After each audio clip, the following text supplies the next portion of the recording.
Assalamualaikum warahmatullahi wabarakatuh. Pada kesempatan kali ini, saya akan menjelaskan 5 kasus korupsi yang sempat menghebohkan di Indonesia atau juga 5 kasus korupsi yang bisa dibilang besar di Indonesia dalam kurun waktu 10 tahun terakhir. Namun sebelum itu, izinkan saya memperkenalkan diri terlebih dahulu. Perkenalkan, nama saya Kevin Tegar Maulana Sandrian. Saya dari program studi sastra Inggris dengan nomor mahasiswa 52105111077.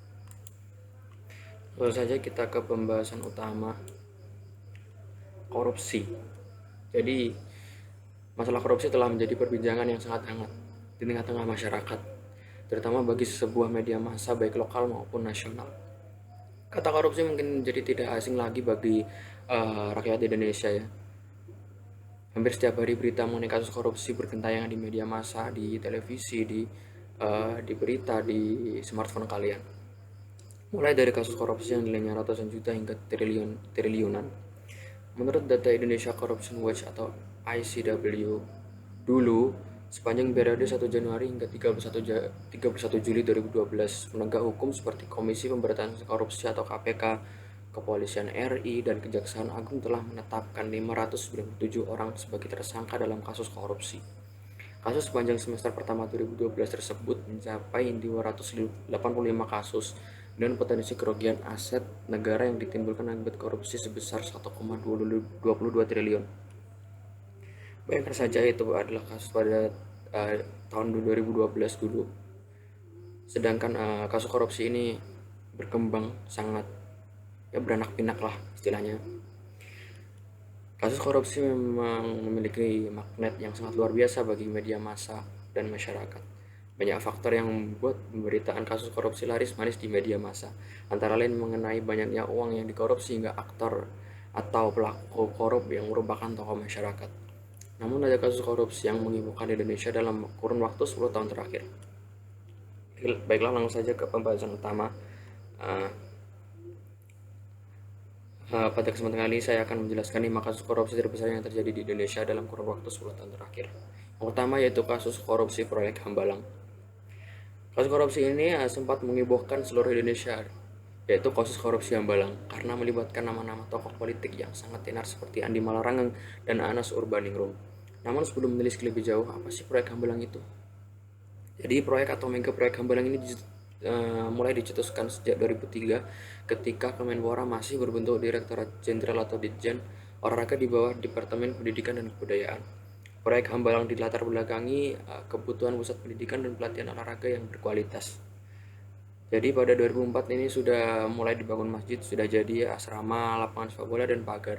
Namun di sisi lain pengurusan sertifikat tanah di Badan Pertanahan Nasional belum selesai. Setahun berselang, perusahaan konsultan yang akan mengerjakan proyek Hambalang mendatangkan peneliti geologi dan diketahui bahwa struktur tanah Hambalang itu rapuh. Semula proyek tersebut bukan bernama P3SON, melainkan Pusat Pelatihan Olahraga Belajar Tingkat Nasional yang awalnya menjadi tempat pembibitan atlet usia dini dan remaja. Dalam perkembangannya pada 2006, nama P3SON muncul dan berganti menjadi pusat pelatihan bagi atlet-atlet elit yang akan berlaga di pentas internasional seperti Olympic Games atau Winter Olympics. Pada 2012, Badan Pemeriksa Keuangan menemukan penyimpangan dan penyalahgunaan kewenangan. Setahun kemudian, Komisi Pemberantasan Korupsi atau KPK menetapkan vonis untuk Menpora Andi Malarangeng pada 3 Desember 2012. Sekretariat Kemenpora Wafid Muharram, Ketua Umum Partai Demokrat Anas Urbaningrum, dan beberapa pihak lain seperti mantan anggota DPR Angelina Sondak dan Bendahara Umum Partai Demokrat Nazarudin. BPK juga menyebut total kerugian negara dari proyek Hambalang yang mencapai 706 miliar rupiah yang diketahui didapat dari hasil audit investigasi pada 2012 hingga 2013. Pada 2013, Angelina divonis telah terbukti menerima suap sebesar 2,5 miliar dan 1,2 juta US dollar dalam pembahasan anggaran di Kementerian Pemuda dan Olahraga serta Kementerian Pendidikan dan Kebudayaan. Awalnya ia divonis selama 4,5 tahun penjara dan denda sebesar 250 juta rupiah, namun hukumannya malah bertambah pada tingkat kasasi. Angelina divonis hukuman penjara selama 12 tahun dan membayar denda sebanyak 500 juta rupiah serta wajib membayar uang pengganti sekitar 2,58 miliar. Setelah melakukan peninjauan kembali yang dilakukan oleh Angelina, hakim mengabulkannya dan ia divonis 10 tahun penjara dan denda sebesar 500 juta rupiah. Tentunya ada mantan Ketua Umum Partai Demokrat Anas Urbaningrum juga terseret dalam kasus Hambalang ini dan ditetapkan sebagai tersangka. Nama Anas menjadi terseret setelah ada pernyataan dari mantan bendahara Partai Demokrat Nazaruddin Umar pada 2011. Anas terbukti menerima gratifikasi sebesar 5,3 miliar dan 36.070 dolar US dollar dari grup Permai.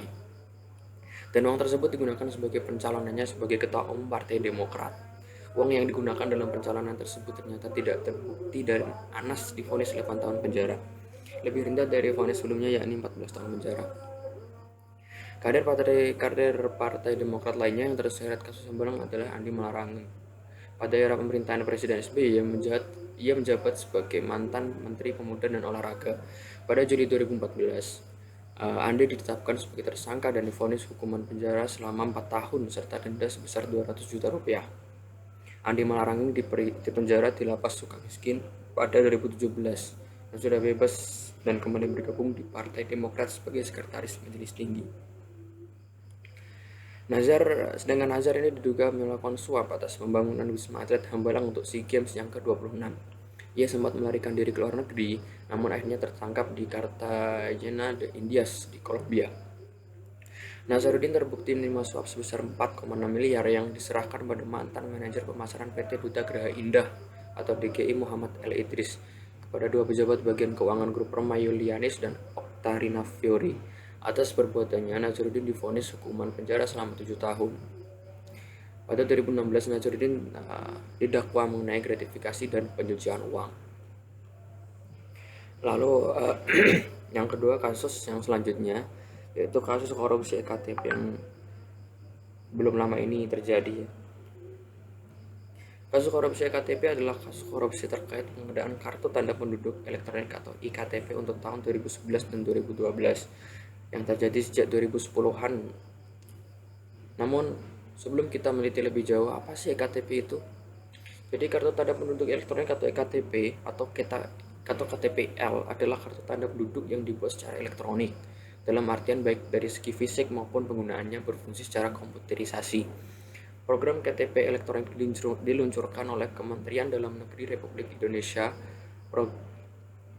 dan program KTP elektronik di Indonesia telah dimulai sejak tahun 2009 dengan ditunjuknya 4 kota sebagai proyek percontohan nasional. Dari keempat kota itu adalah Kota Padang, Kota Makassar, Kota Yogyakarta, dan Kota Denpasar. Sedangkan kabupaten atau kota lainnya secara resmi diluncurkan Kementerian Dalam Negeri pada bulan Februari 2011 silam, yang pelaksanaannya dibagi dalam 2 tahap, yaitu pelaksanaan tahap pertama dimulai pada tahun 2011 dan berakhir pada 30 April 2012 yang mencakup 67 juta penduduk di 2.348 kecamatan dan 197 kabupaten atau kota. Sedangkan tahap kedua mencakup 105 juta penduduk yang tersebar di 300 kabupaten atau kota lainnya di Indonesia. Secara keseluruhan pada akhir 2012 sudah ditargetkan setidaknya 172 juta penduduk sudah memiliki KTP elektronik, dan dari awal sampai akhir tahun 2013 perekaman data penduduk telah berlanjut sampai seluruh penduduk Indonesia wajib KTP terekam data pribadinya. Dan langsung saja kita ke pembahasan utama. Kasus ini diawali dengan berbagai kejanggalan yang terjadi sejak proses lelang tender proyek EKTP, sehingga membuat berbagai pihak seperti KPPU atau Komisi Pengawas Persaingan Usaha, Government Watch, pihak kepolisian, Konsorsium Lintas Peruri, dan Komisi Pemberantasan Korupsi atau KPK menaruh kecurigaan akan terjadinya korupsi. Sejak saat itu, KPK melakukan berbagai penyelidikan dan investigasi. Melalui bukti-bukti yang ditemukan dan keterangan para saksi, KPK menemukan fakta bahwa negara harus menanggung kerugian sebesar 2,314 triliun. Setelah melakukan berbagai penyelidikan sejak 2012, KPK akhirnya menetapkan sejumlah orang sebagai tersangka korupsi. Beberapa di antaranya pejabat Kementerian Dalam Negeri dan petinggi Dewan Perwakilan DPR. Mereka adalah Sugiharto, Irman, Andi Narogong, Markus Nari, Anang Sugiono, dan Setia Novanto. Selain itu, KPK juga menetapkan Miriam S. Haryani sebagai pembuat keterangan palsu saat sidang keempat atas nama Sugiharto dan Irman dilaksanakan. Penetapan tersangka oleh KPK dalam kasus ini pertama kali dilakukan pada 22 April 2014 atas nama Sugiharto. Sementara sidang perdana atas tersangka pada kasus ini digelar pada 9 Maret 2017. Hakim Pengadilan Tindak Pidana Korupsi atau Tipikor juga menyatakan bahwa Setia Novanto terbukti bersalah dalam kasus korupsi KTP yang merugikan negara lebih dari 2,3 triliun rupiah. Dalam perjalanannya ini, para pihak berwenang dibuat harus berusaha lebih giat dalam menciptakan keadilan atas tersangka Setia Novanto. Berbagai lika-liku dihadapi mulai dari ditetapkannya Setia Novanto sebagai tersangka, sidang pra-peradilan, dibatalkannya status tersangka Novanto oleh hakim, kecelakaan yang dialami Novanto, kecelakaan yang sangat tidak masuk akal, bahkan hingga ditetapkannya ia lagi sebagai tersangka. Perkara ini juga diselingi oleh kematian Johannes Marlim di Amerika Serikat yang dianggap sebagai saksi kunci dari tindakan korupsi. Untuk kepentingan perkembangan kasus atas tewasnya Marlim, KPK pun melakukan kerjasama dengan FBI. Terkait hukuman tersangka, setelah melalui serangkaian proses, majelis hakim kemudian memberikan vonis kepada para tersangka atas keterlibatan mereka dalam tindakan korupsi dalam proyek pengadaan iktp. Setiap tersangka mendapatkan vonis yang berbeda tergantung sejauh mana keterlibatan mereka. Berikut adalah hukuman yang harus diterima oleh para tersangka, para koruptor. Yang pertama itu Sugiharto. Atas tindakannya dalam merugikan negara sebesar 2,314 triliun dan terbukti menerima uang sebesar 200.000 US dollar dari Andi Narogong, Sugiharto ini dijatuhi hukuman oleh majelis hakim berupa kurungan penjara selama 5 tahun dan denda sebesar 400 juta subsidiar 6 bulan kurungan penjara. Selain itu, Sugiharto juga wajib membayar uang pengganti senilai 50.000 US dollar dikurangi 30.000 US dollar serta mobil Honda Jazz senilai 150 juta rupiah dalam rentang waktu 1 bulan setelah berkekuatan hukum tetap. Harta benda Sugiharto akan disita jika ia tidak membayarnya. Jika tidak cukup, harta benda tersebut diganti dengan kurungan penjara selama 1 tahun. Keputusan ini diputuskan oleh majelis hakim pada sidang dengan agenda pembacaan vonis pada 20 Juli 2017. Vonis ini sesuai dengan tuntutan jaksa penuntut umum pada sidang dengan agenda pembacaan tuntutan pada 22 Juni 2017. Yang kedua ada Irman. Berdasarkan penyidikan KPK dan hasil sidang, Irman terbukti bahwa menerima uang sebesar 300.000 US dollar dari Andi Narogong dan 200.000 US dollar dari Sugiharto. Karena itu, per 20 Juli 2017, majelis hakim lewat sidang dengan agenda pembacaan vonis memberikannya hukuman berupa kurungan penjara selama 7 tahun dan membayar denda 500 juta rupiah subsidiar 6 bulan kurungan. Di samping itu, Irman juga wajib membayar uang pengganti senilai 500.000 US dollar dikurangi 300.000 US dollar dan 50 juta rupiah dalam rentang waktu 1 bulan setelah berkekuatan hukum tetap. Jika tidak dipenuhi, harta benda Irman akan disita. Jika masih tidak cukup, Irman wajib menggantinya dengan pidana 2 tahun penjara. Vonis ini sudah sesuai dengan tuntutan jaksa penuntut umum KPK pada sidang dengan agenda pembacaan tuntutan pada 22 Juni 2017. Lalu tersangka selanjutnya adalah Andi Narogong. Jadi Andi ini dituntut oleh jaksa penuntut umum KPK pada sidang dengan agenda pembacaan tuntutan pada 7 Desember 2017 berupa hukuman penjara selama 8 tahun dan denda sebesar 1 miliar subsidiar 6 bulan penjara serta wajib membayar uang pengganti senilai 2,1 juta US dollar dengan harapan dapat meringankan vonis. Jadi sidang ini dengan agenda pembacaan vonis belum dilakukannya. Yang akan diputuskan nanti, ia pun berperan sebagai justice collaborator. Lalu tersangka selanjutnya ada Markus Nari dan Anang Sugiono Sudiharjo yang belum dijatuhi hukuman. Dan selanjutnya ada Setia Novanto. Jadi Setia Novanto ini dijatuhi hukuman 16 tahun penjara, sedikit lebih ringan dari tuntutan yang diajukan JPU, dan membayar uang pengganti senilai 7,3 juta US dollar dalam kurs terbaru serta dengan lebih dari 101 miliar. Serta pencabutan hak politik selama 5 tahun dan di penjara yang sangat mewah seperti hotel berbintang 5 yang tepat di Lembaga Permasyarakatan untuk LP Sukamiskin Bandung. Nah, kita lanjut kasus yang ketiga, kasus korupsi Jiwasraya. Kalian pasti tahu ya, salah satu asuransi yang sangat terkenal yaitu asuransi Jiwasraya. Asuransi Jiwasraya merupakan perusahaan asuransi jiwa tertua di Indonesia yang merupakan cikal bakal dari perusahaan asuransi jiwa milik Belanda, NILLMIJ Fund 1559, yang akhirnya dinasionalisasikan dan menjadi milik negara pada tahun 1960. Setelah beberapa kali mengalami perubahan nama, PT Asuransi Jiwasraya atau Persero merupakan satu-satunya perusahaan asuransi jiwa milik pemerintah Republik Indonesia atau BUMN, dan saat ini merupakan perusahaan asuransi jiwa lokal terbesar yang ada di Indonesia. Namun, pada September 2019, PT Asuransi Jiwasraya Persero tengah menjadi sorotan masyarakat karena asuransi jiwa tertua di Indonesia ini mengalami tekanan likuiditas sehingga ekuitas perseroan tercatat negatif senilai 23,92 triliun. Selain itu, Jiwasraya membutuhkan uang sebesar 32,89 triliun untuk mengembalikan kesehatan Jiwasraya ini sendiri. Ternyata kasus Jiwasraya merupakan puncak gunung es yang baru mencuat. Jika dirunut, permasalahan Jiwasraya sudah terjadi sejak tahun 2000-an.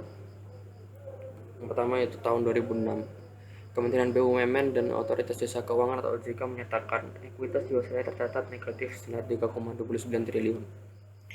Lalu pada 2008, Badan Pemeriksa Keuangan atau BPK memberikan opini atau disclaimer tidak menyatakan pendapat untuk laporan keuangan 2006 sampai 2007 lantaran penyajian informasi cadangan tidak dapat diyakini kebenarannya. Defisit perseroan semakin lebar, yakni 5,7 triliun pada 2008 dan 6,3 triliun pada 2009. Lalu pada tahun 2010 sampai 2012, Jiwasraya melanjutkan skema reasuransi dan mencatatkan surplus sebesar 1,3 triliun sampai pada akhir 2011. Namun, Kepala Biro Perasuransian Isa Rahmatawarto menyatakan metode reasuransi merupakan penyelesaian sementara terhadap seluruh masalah. Sebab keuntungan operasi dari reasuransi cuma mencerminkan keuntungan semu dan tidak memiliki keuntungan ekonomis. Oleh karena itu, pada Mei 2012, Isa menolak permohonan perpanjangan reasuransi. Laporan keuangan Jiwasraya pada tahun 2011 tersebut tidak mencerminkan angka yang wajar. Pada 2012, Bapepam Elkam memberikan izin produk JS Proteksi Plan pada 18 Desember 2012. JS Proteksi Plan dipasarkan melalui kerjasama dengan Bank Bancassurance. Produk ini menambah sakit perseroan lantaran menawarkan bunga tinggi, yakni 9% hingga 13%. Lalu pada 2014, di tengah permasalahan keuangan, Jiwasraya ini malah menggelontorkan sponsor untuk klub sepak bola asal Inggris Manchester City. Lalu pada tahun 2017, kondisi keuangan Jiwasraya tampak membaik.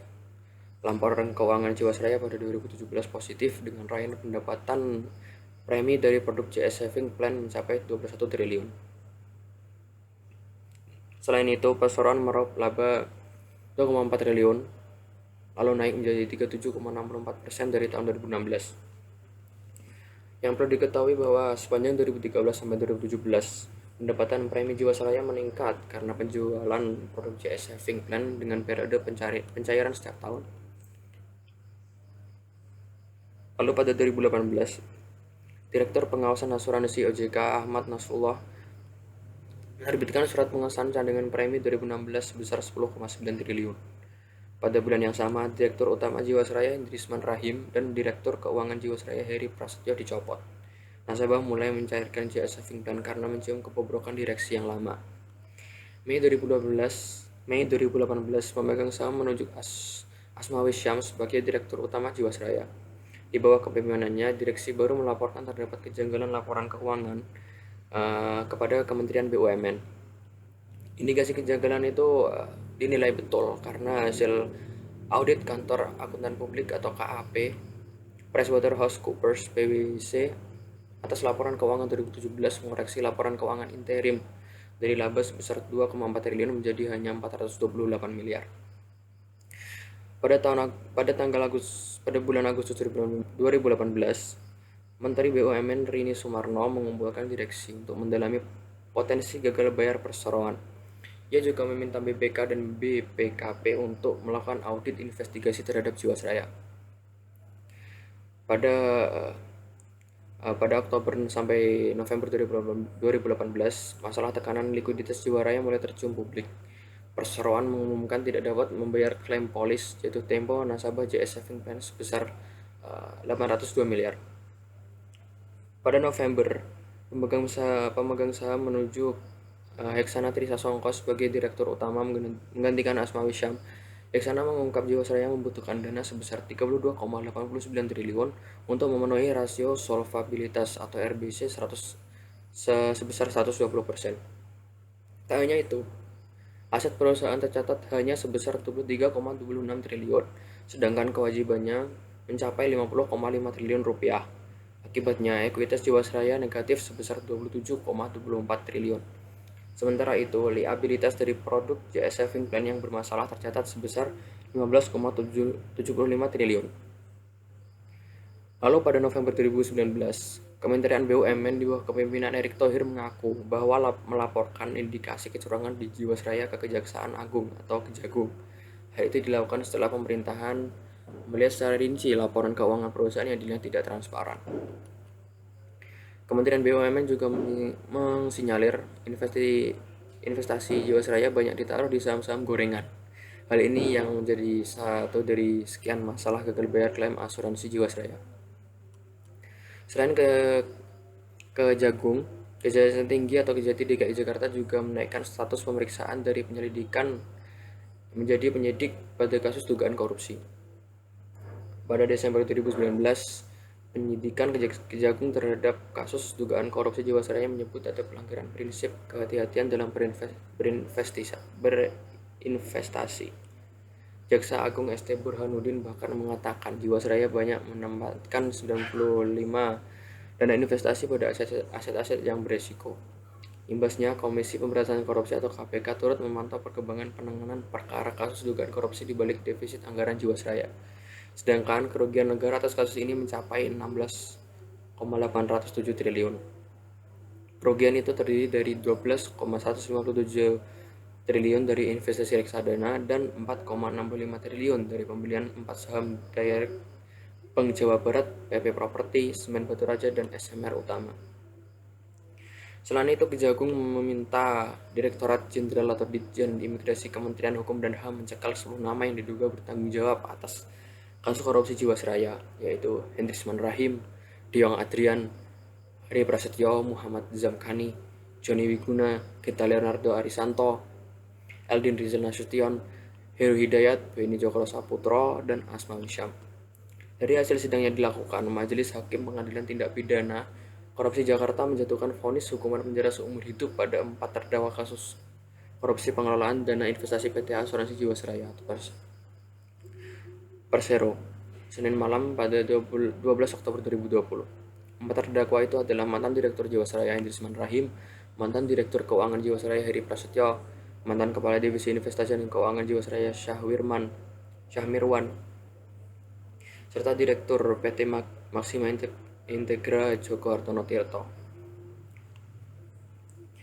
Yang keempat yaitu kasus korupsi dana bantuan sosial COVID-19 atau COVID-19. Kasus yang baru-baru ini terjadi dan bisa dibilang sangat tidak manusiawi. COVID-19 ini adalah pandemi global ya yang telah melanda seluruh dunia termasuk Indonesia tentunya. Dilansir dari JOCSSE, COVID-19 data tercatat bahwa kasus COVID-19 mencapai 4,75 juta dan jumlah yang meninggal mencapai 140.000 jiwa. Pemerintah dalam mengatasi lonjakan kasus agar tidak terus meningkat setiap harinya, pemerintah ini maka mengeluarkan kebijakan mulai dari PSBB atau pembatasan sosial berskala besar pada awal pandemi COVID yang muncul di Indonesia hingga PPKM yang masih dilakukan saat ini, yaitu pemberlakuan pembatasan kegiatan masyarakat. Bahkan sekolah pun ditunda. Sekolah dari rumah, kerja dari rumah. Baik PSBB maupun PPKM telah melumpuhkan berbagai sektor perekonomian di Indonesia. Hal ini dapat terlihat dari perekonomian Indonesia sepanjang 2020 yang mengalami resesi ekonomi. Pada kuartal 2 mencapai min 5,32% dan pada kuartal 3 mencapai min 3,49%. Pemerintah dalam menyikapi perekonomian masyarakat yang terhambat dan telah menurunkan kesejahteraan masyarakat, maka melakukan pemberian bantuan sosial kepada masyarakat atau bansos. Dana bantuan sosial yang diberikan oleh pemerintah meliputi PKH atau Program Keluarga Harapan, Program Kartu Sembako, Program Bantuan Beras Bulog, Program BST atau Bantuan Sosial Tunai, subsidi dan diskon listrik, program Kartu Prakerja, dan subsidi kuota internet menurut data Kementerian Sosial pada tahun 2020. Kementerian Keuangan telah mengeluarkan alokasi anggaran untuk program bantuan sosial sejumlah 127,20 triliun rupiah. Realisasi bantuan sembako Jabodetabek mencapai 99,91%, bantuan tunai atau BST 98%, bantuan tunai KPM non-PKH sembako 99,99%, program Keluarga Harapan atau PKH 99,92%, bantuan sosial beras 100%, dan program sembako BPNT sebesar 92,92%. Adapun di tahun 2021, Kementerian Keuangan mengalokasikan dana sebesar 408,8 triliun rupiah untuk bantuan sosial. Terhitung pada semester 1 di tahun 2021, realisasi program bansos mencapai 66,43 triliun rupiah. Dan langkah pemerintah dalam memberikan bantuan sosial ini tentunya untuk mendorong pertumbuhan ekonomi Indonesia dan menjaga Indonesia dari resesi ekonomi. Melalui pemberian bantuan sosial maka akan mendorong daya beli masyarakat, meningkatkan konsumsi masyarakat, dan mempercepat penyerapan anggaran atau PEN, pemulihan ekonomi nasional. Namun, tujuan ini sepertinya tidak dapat terimplementasikan dengan baik apabila ada sejumlah oknum yang memanfaatkan kesempatan untuk keuntungan pribadi seperti yang terjadi di Indonesia, yaitu adanya kasus korupsi bansos berupa paket sembako senilai 5,9 triliun rupiah yang telah merugikan masyarakat serta negara. Berlakunya yaitu Juliari Batubara. Dan Juliari Batubara ini sendiri bukan merupakan orang yang baru ya di dunia politik. Sebelum ia menjadi Menteri Sosial pada era kepresidenan Jokowi, Juliari pernah menjabat sebagai anggota DPR dari Partai PDIP dan menjabat sebagai salah satu anggota Komisi 4. Kasus ini bermula ketika KPK menemukan pengadaan bantuan sosial dalam bentuk paket sembako di Kementerian Sosial Republik Indonesia. Nilai dari pengadaan ini juga tidak kecil. Jumlah korupsi yang dilakukan Juliari ditaksir sebesar 5,9 triliun rupiah. Dalam kasus ini Juliari tidak bekerja sendirian, dia dibantu oleh Matius Joko Santoso dan Adi Wahyono dalam menjalankan aksinya. Korupsi ini dilakukan dengan cara bekerja sama dengan suppliernya yaitu Ardian dan Hari Sidabuke yang bekerja sama dengan PT PRI yang diduga dimiliki oleh Matius Joko Santoso. Dalam pelaksanaannya, korupsi ini dilakukan secara 2 periode. Dalam praktiknya, Matius dan Joko Santoso mematok fee sebesar 10.000 untuk setiap paket sembako dengan satu paket berjumlah 300.000 per paketnya. KPK sendiri menaksir bahwa Juliari Batubara meraup keuntungan sebesar 17 miliar rupiah dan dipakainya untuk keperluan pribadi. Miris sekali. Juliari pun akhirnya terkena pasal 12A Undang-Undang RI nomor 31 tahun 1999 dengan kasus tentang pemberantasan tindak pidana korupsi sebagaimana diubah dalam UU RI nomor 20 tahun 2001. Juliari pun dijatuhi hukuman 12 tahun penjara dan tambahan uang ganti rugi negara sebesar 14,5 miliar rupiah atau hukuman tambahan selama 2 tahun penjara. Sebagai tambahan, hakim juga menjatuhkan hukuman Ardian dan Hari Sidabuke selama 4 tahun penjara dan denda sebesar 100 juta rupiah. Lalu kasus yang terakhir, kasus yang kelima, yaitu kasus korupsi Pelindo II. Kasus yang dianggap sangat mengemukakan Indonesia. Jadi berbasis di negara kepulauan terbesar dengan sejarah panjang pengaruh maritimnya di dunia, Pelabuhan Indonesia atau Pelindo adalah pelabuhan kelas dunia yang menawarkan Anda layanan terintegrasi antar pelabuhan di Indonesia. Pelindo merupakan perusahaan hasil integrasi dari 4 BUMN pelabuhan yaitu PT Pelindo 1, PT Pelindo 2, PT Pelindo 3, dan PT Pelindo 4 yang resmi berdiri pada tanggal 1 Oktober 2021. Langsung saja kita ke pembahasan utama. Jadi Jaksa Penuntut Umum Komisi Pemberantasan Korupsi atau KPK telah membacakan dakwaan atas kasus dugaan korupsi pengadaan 3 unit kue kontainer crane atau KCC pada 2009 sampai 2011 yang menjerat mantan Direktur Utama PT Pelabuhan Indonesia Pelindo II, Richard Joslino alias RJ Lino. Dalam dakwaan yang dibacakan di ruang sidang utama Pengadilan Tindak Pidana Korupsi Tipikor pada hari Senin, jaksa menyatakan perbuatan RJ Lino ini telah membuat kerugian keuangan negara hingga mencapai 1,997 juta US dollar. Kerugian keuangan negara ini didasarkan pada audit Badan Pemeriksaan Keuangan atau BPK maupun unit forensik accounting Direktorat Deteksi dan Analisis KPK serta laporan hasil pemeriksaan investigasi kasus tersebut. Wakil Ketua KPK Alexander Marwoto mengatakan pada tahun 2009 PT Pelindo II melakukan pelelangan pengadaan 3 unit KCC dengan spesifikasi single lift untuk cabang Pelabuhan Panjang, Palembang, dan Pontianak yang dinyatakan gagal sehingga dilakukan penunjukan langsung kepada PT BI Barata Indonesia. Namun penunjukan langsung tersebut juga batal karena tidak adanya kesepakatan harga dan spesifikasi barang tetap mengacu kepada standar Eropa.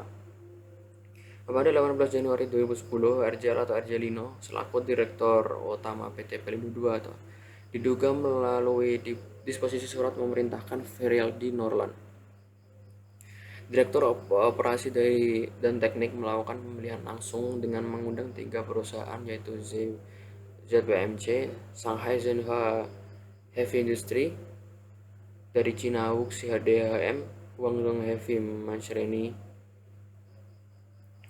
Heavy Machinery dari Cina, dan Dosan dari Korea Selatan. Kemudian pada bulan Februari 2010, RJ Lino diduga kembali memerintahkan untuk dilakukan perubahan surat keputusan direksi PT Pelindo II tentang ketentuan pokok dan tata cara pengadaan barang atau jasa di lingkungan PT Pelindo II dengan mencabut ketentuan penggunaan komponen barang atau jasa produksi dalam negeri. Lebih lanjut, pada bulan Maret 2010, RJ Lino diduga memerintahkan Direktur Operasi dan Teknik melakukan evaluasi teknis atas QCC Twin Lift HDHM dan memberi disposisi kepada Sabtono R. Irianto, yaitu Sabtono R. Irianto ini sendiri merupakan Direktur Komersial dan Pengembangan Usaha. Disposisi ini juga untuk melakukan kajian operasional dengan kesimpulan QCC Twin Lift tidak ideal untuk Pelabuhan Palembang dan Pelabuhan Pontianak. Untuk pembayaran uang muka dari PT Pelindo pada pihak HDHM, RJL atau RJ Lino ini diduga menandatangani dokumen pembayaran tanpa tanda tangan persetujuan dari Direktur Keuangan dengan jumlah uang muka yang dibayarkan mencapai 24 juta dolar Amerika yang dicarikan secara bertahap. Penandatanganan kontrak antara PT Pelindo II dengan HDHM dilakukan saat proses pelelangan masih berlangsung, dan begitupun setelah kontrak ditandatangani masih dilakukan negosiasi penurunan spesifikasi dan harga agar tidak melebihi nilai owner estimate atau OI. Untuk pengiriman 3 unit QCC ke cabang Pelabuhan Panjang, Palembang, dan Pontianak dilakukan tanpa commission test yang lengkap, di mana commission test tersebut menjadi syarat wajib sebelum dilakukannya serah terima barang.